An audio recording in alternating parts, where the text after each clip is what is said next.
পরকীয়া প্রেমে অনেক জানা, তার প্রমাণ শুভেন্দু এবং কসাই মোদি বুঝতে পারছে। এই পরকীয়া প্রেমিককে যখন বাংলাদেশের মানুষ নিক্ষেপ করে মোদির কোলে দিয়েছে, এখন মোদি অশান্ত হয়েছে। আজকে এই বিধবা প্রেমিককে নিয়ে মোদি এবং শুভেন্দুরা নানান রকম প্রশ্ন করছেন এবং বাংলাদেশে উস্কিয়ে দেওয়ার চেষ্টা করছেন, বাংলাদেশে অরাজকতা করার চেষ্টা করছেন। আমরা শুভেন্দুকে বলতে চাই, শুভেন্দু গত 15 বছর অবৈধ প্রেমিকের সাথে যত রকম চুক্তি করেছেন বাংলাদেশের মানুষ সেই চুক্তি এখন বর্জন করেছে।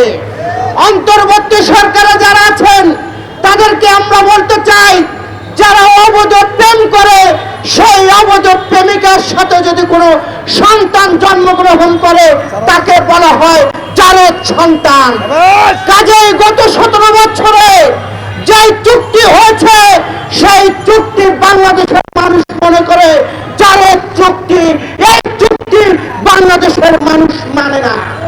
আমরা গতকালকে দেখলাম মমতা ব্যানার্জির দলের একজন নেতা তিনি মন্তব্য করেছেন, তিনি মুসলমান, তিনি মন্তব্য করেছেন বাংলাদেশ নাকি 15 মিনিটে দখল নেবেন। আমরা তাকে বলতে চাই, আপনারা 15 মিনিটে দখল নেবেন আর বাংলাদেশের মানুষ আঙুল চুষবে, ললিপপ খাবে, তা হবে না। আমরা দেখতে পাচ্ছি কলকাতার ব্যবসায়ীরা দাঁড়ে দাঁড়ে ভিক্ষার থালি হাতে নিয়ে দাঁড়ে দাঁড়ে ঘুরে বেড়াচ্ছেন। তাদের ব্যবসা হচ্ছে না, তাদের হোটেল চলছে না, তাদের হসপিটাল চলছে না। বাংলাদেশের মানুষ ভারতের ভিসা বয়কট করেছে এবং ভারতকে বয়কট করেছে। ভারত আমাদেরকে কি ভিসা দেবে? ভারত আমাদের সাথে কি বন্ধুত্ব করবে? যেই বন্ধুত্বর নামে গত 17 বছরে সীমান্তে আমার ভাইদেরকে হত্যা করা হয়েছে, যেই বন্ধুত্বর নামে আমরা দেখেছিলাম সীমান্তে আমার বোন ফেলানির কাছে তারে ঝুলিয়ে রাখা হয়েছে, সেই বন্ধু আমরা চাই না। যেই বন্ধু রাতের অন্ধকারে পরকীয়া করে শেখ হাসিনার সাথে বন্ধুত্ব করে সেই বন্ধুকে আমরা চাই না। শুভেন্দুকে বলতে চাই, বাংলাদেশের মানুষের কাছে যদি ক্ষমা না চান, আজকের এই জনসভা থেকে আমরা বলতে চাই আগামী দিনের কর্মসূচি থাকবে সারা বাংলাদেশের মানুষকে ঐক্যবদ্ধ করে সীমান্তে পাহারা দিয়ে এই শুভেন্দুদের মতো মানুষদেরকে আমরা দাঁত ভাঙা জবাব দেব। কসাই মোদিকে আমরা দেখতে চাই না। আমরা বাংলাদেশের মানুষ স্বাধীনতা পেয়েছি, পাকিস্তানকে যেভাবে তাড়িয়েছি ভারতের আগ্রাসনকে সেভাবে তাড়িয়েছি, কিন্তু নতুন করে দেখছি এই কসাই মোদি খুব চিন্তায় আছে এবং বাংলাদেশে অরাজকতা করার চেষ্টা করছে। একটি কারণ, তিনি রাজ্য হারার বেদনায় আছেন। তিনি রাজ্যের মুখ্যমন্ত্রী পরাজয়ের যে বেদনা, সেই বেদনা তিনি মেনে নিতে পারছেন না। এখনকার বাংলাদেশ শক্তিশালী বাংলাদেশ, এটা কোনো শেখ হাসিনার বাংলাদেশ নয়, এটা কোনো মুখ্যমন্ত্রী শেখ হাসিনার বাংলাদেশ নয়। এখন এই বাংলাদেশের প্রধান রাষ্ট্র ক্ষমতায় আছেন একজন নোবেল বিজয়ী, তাকে ধন্যবাদ জানাই।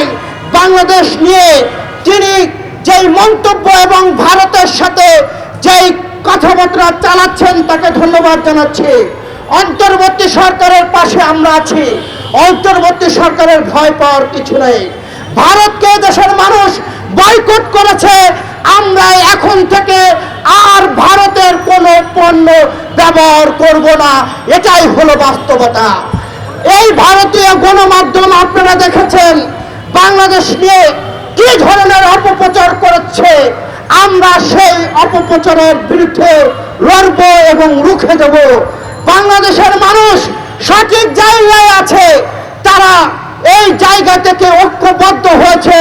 সেটি হলো ভারতের গণমাধ্যম বাংলাদেশ নিয়ে অপপ্রচার করছে, সেই অপপ্রচারের বিরুদ্ধে বাংলাদেশের সকল শ্রেণী পেশার মানুষ এবং রাজনৈতিক দল ঐক্যবদ্ধ আছে।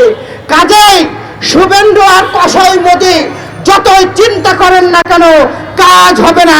বিজেপির এক নেতা শুভেন্দু,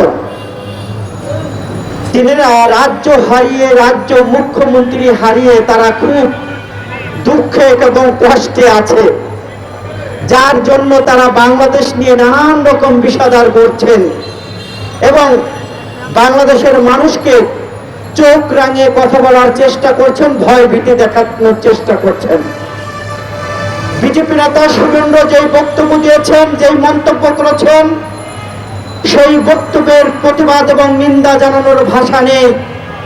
তবে শুভেন্দুকে বলতে চাই, এই ভারতে আপনারা যারা আছেন তারা হলো চোরের দল, তারা হলো ভিতর জাতি।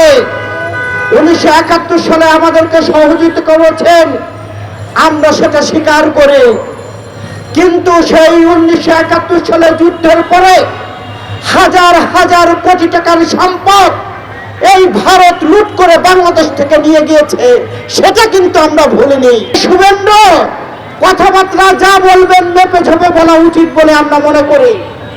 আপনি বলেছেন আমাদের বিএনপির নেতা শাড়ি পুড়িয়েছে, তার বউ কয়টা?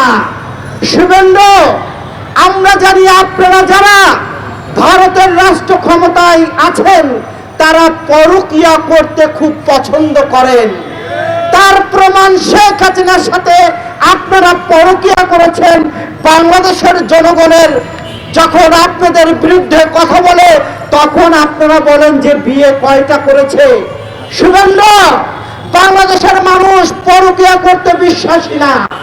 বাংলাদেশের বিএনপি সহ অন্যান্য রাজনৈতিক দল পরকীয়া করতে বিশ্বাসী না, কিন্তু আমরা দেখছি কসাই মোদি এবং বিজেপির যে সকল নেতারা আছেন তারা পরকীয়ায় ব্যস্ত থাকেন। এই পরকীয়া প্রেমিক আপনারা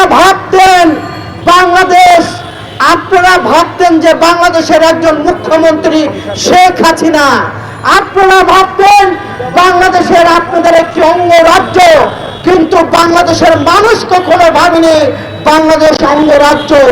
এই শেখ হাসিনার নতজানু পররাষ্ট্র নীতির কারণে গত 15 বছর আপনারা আমাদেরকে ভোট থেকে দূরে রেখেছেন, গণতন্ত্র থেকে দূরে রেখেছেন। আসাম আমার, শিলং আমার, মেঘলা আমার। কাজেই ঐতিহাসিক ভাবে যেই রাজ্যগুলো আমাদের, সেই রাজ্যের প্রতিটি মানুষ এখন স্বাধীনতা চাচ্ছে। এই স্বাধীনতা যারা চাচ্ছে তাদেরকে আমরা সহযোগিতা করতে চাই। ভারত আমাদেরকে চোখ রাঙিয়ে কথা বলবে, আমরা বাংলাদেশের মানুষ আঙুল চুষে বসে থাকবো, তা হবে না শুভেন্দু।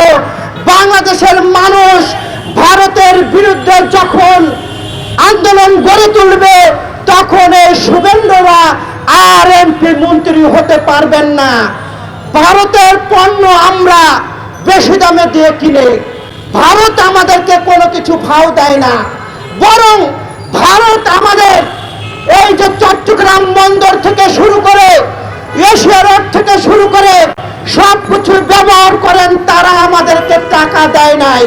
এই কৃপণ জাতিকে এখন বয়কট করতে হবে এবং আমরা অন্য অন্য দেশ থেকে পণ্য কিনে বাংলাদেশের মানুষের যে চাহিদা সেই চাহিদা মেটাবো। সকলকে ধন্যবাদ জানিয়ে আমি আমার কথা শেষ করছি। দেখা হবে রাজপথে, কথা হবে স্লোগানে, হয় লাশ না ইতিহাস। আল্লাহ হাফেজ।